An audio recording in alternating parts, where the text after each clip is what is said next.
Cold steel, clear eyes, Warband. Here is what moved while you slept. It is Saturday, the 15th of August, 2026. Yesterday, our board did something I have not seen it do all year. It went overbought and oversold at the same time, and the split ran exactly along the line that separates what men can manufacture from what they cannot. Start with the anchor. As of just after 5 o'clock this morning Eastern, Bitcoin trades at 62,900, flat on the day and down roughly 3% on the week. Our board still carries its trend red, the broad market green, the Nasdaq green, gold green, and I owe you a correction on the fourth anchor. Yesterday I told you the long bond had flipped green on Thursday afternoon. It did not hold. Yields firmed into Friday's close, and the board carries the long bond red again this morning. You get the reversals from me, not just the calls. Now the alert tape, because Friday was one of the loudest sessions we have logged. At the 4 o'clock bell, Coinbase's optimized trend flipped bearish. Thursday, at that same 4 o'clock bell, it had flipped green. One trading day, to the minute, and back again. That is the second Bitcoin proxy to round-trip a trend signal inside a week. When a signal cannot survive a single session, it is not telling you direction.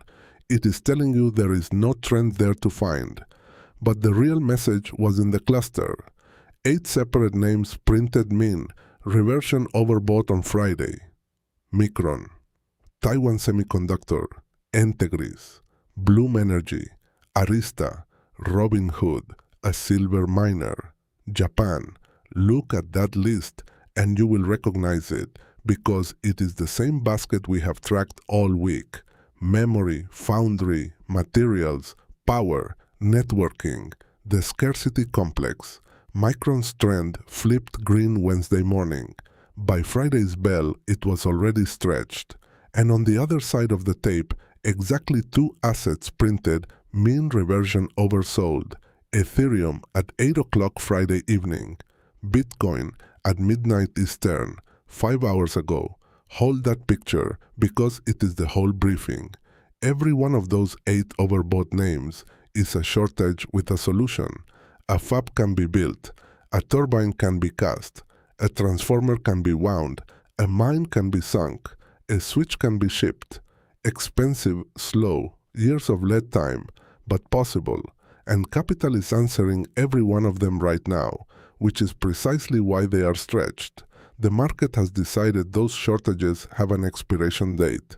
The 2 oversold assets have no such answer. There is no committee that can authorize more Bitcoin.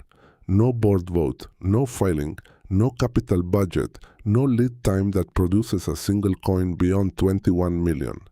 Anything men can build, men will eventually overbuild. What they cannot build, they can only bid for.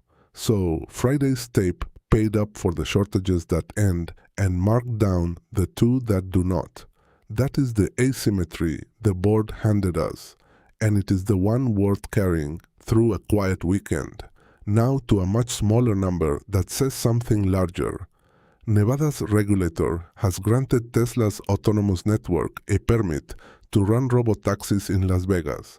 Per the state permit itself, the authorization covers 10 vehicles. Tesla's request was for 5,000.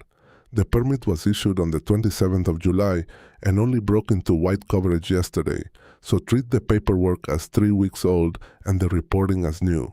The conditions are as tight as the count, the strip corridor only, a 45-mile-an-hour ceiling, no airport pickups, mandatory badging, and a notice read to the passenger before the trip begins. 5,000 requested, 10 granted. That deserves a moment of clear thinking. Nevada did not say the software failed.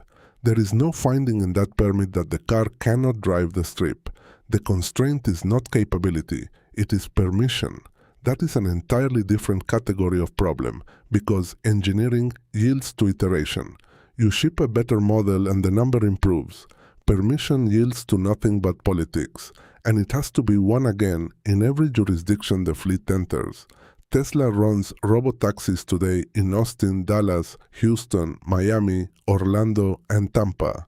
Every one of those was a separate negotiation with a separate authority, and not one of them compounds into the next. And be precise about what we do not know. Tesla has never disclosed how many cars actually run in Austin or in any other market. Anyone handing you a fleet count is guessing. The 10 in Nevada is a hard number only because a state wrote it down. Civilized men are more discourteous than savages because they know they can be impolite without having their skulls split. A committee can hand back 10 out of 5,000 and be at lunch by noon. Be honest about the counterweight. Tesla says itself it will not scale meaningfully until the next full self-driving generation ships, late this year into next. So a cap of 10 binds nothing it is currently trying to do. The signal is about later.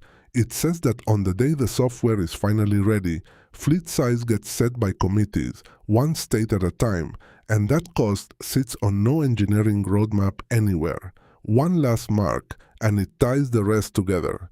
Bitcoin's exchange-traded funds bled 2 days running into the weekend.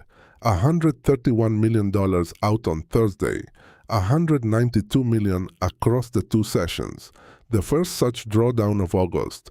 The largest single redemption came from ARK's fund, its worst day in weeks. That reverses a 5-session run in the first week of this month that pulled in the better part of $1 billion.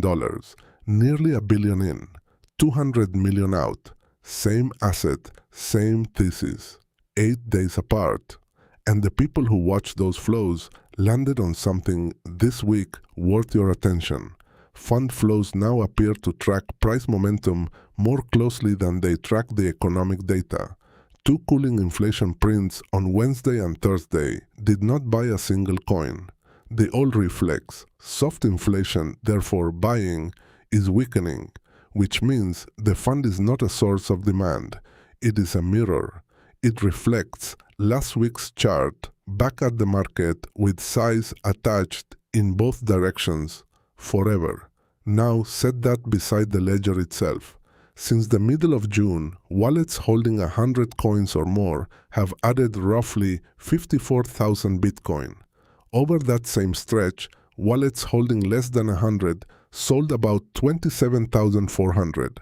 The large cohort bought 2 coins for every one the small cohort let go. Through 7 months in which this asset has done essentially nothing and sits at roughly half its record high. 2 clocks running on the same asset. One is set by the last 5 sessions. The other is set by the next decade. This week, they run in opposite directions, and only one of them has to be right eventually. InvestAnswers named this stretch in a note published this morning, calling it the calm before the storm. Bitcoin pinned near 64,000 for 7 months, the quietest run since 2017, with dead volatility read as compression rather than a broken trend. That is their view and not a promise, but the description is exact, so carry this into the weekend, Warband. Friday's board marked up 8 shortages that have engineers and capital already sprinting to end them. It marked down the 2 assets whose supply answers to arithmetic and nothing else. One side of that tape has a deadline, the other does not. Nevada capped a fleet at 10 with a signature. A regulator can cap almost anything with a signature. Nobody anywhere can sign an order that raises the number of coins. This is Warband as a service, Viking intelligence delivered in real time. I am Ragnar the HODLBARBARIan. Hold the line. Skål.